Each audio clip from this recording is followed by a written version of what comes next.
Hi again, everyone. Thank you again, Ingrid, for inviting me to answer question number 4, which has to do with the CRA, changing from an independent CRA to the current CRA, which is comprised of the commission and 2 at-large members.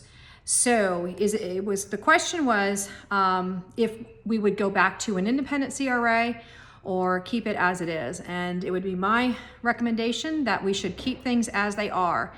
Things are getting done. That's the way I view it as to whether or not we should move backwards or stay the course. And before we changed over from the independent CRA to the CRA that we have right now, a lot of money was traveling across Swinton and ending up in the hands and the pockets of large developers or very wealthy businessmen. And I don't think that that's really the intention of CRA dollars to curing blight. And so to me, it just wasn't working. As a result of changing the CRA from the independent CRA to the current CRA, you now have persons that can be held accountable for the actions of those dollars that are in the CRA budget. We have a budget of just around $23 to $25 million annually. That's a lot of money. We're actually working with a $40 million budget this year because we had a rather large rollover from last year's budget. And that is puts a lot of responsibility on the members of the board that are making decisions.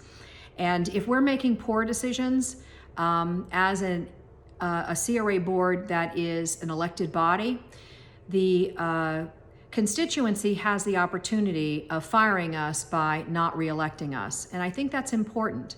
The way the board worked before, the CRA was an appointed board by the commission. And if a CRA board member or a board itself was going in a direction that was not acceptable to the population or the constituency, there was nothing really that they could do. And in fact, you couldn't do anything really from the seats of the commission as well, other than wait for one of the members on that board to term out and then appoint somebody new to the board. But I think their timing on the board at that point was, I believe, 4 years. So they actually had longer durations than your city commission did. So right now, looking into the areas that should have been receiving the bulk of our CRA dollars, I'm looking at those areas and seeing that they are receiving it. We are doing streets and alleyways and sidewalks and lighting and repairs to infrastructure all through the CRA district. Not only that, but we have made it our goal to add to the inventory of affordable housing. We've got Corey Jones Isles right now with 10 homes under construction. That's all going to be added to the affordable housing inventory. We have another tract of land that we are going to be developing into 20 affordable housing units, and that is the Carver Estates property. And we've handed off probably 15 or so properties to some of our partners to also add to the affordable housing units in the Northwest and Southwest community.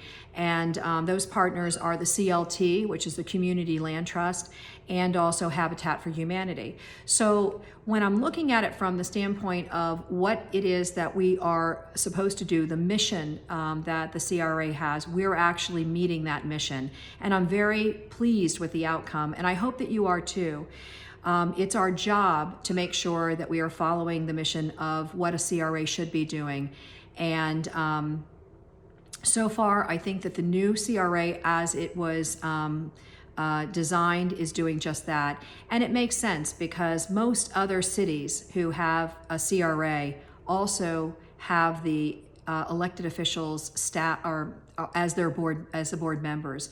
It gives the accountability and responsibility back to those who are elected, and it allows for the constituency to determine whether or not we're doing our jobs, and if we're not, you fire us by electing someone else. So it is my recommendation that we keep it as it is. It's working. Thanks.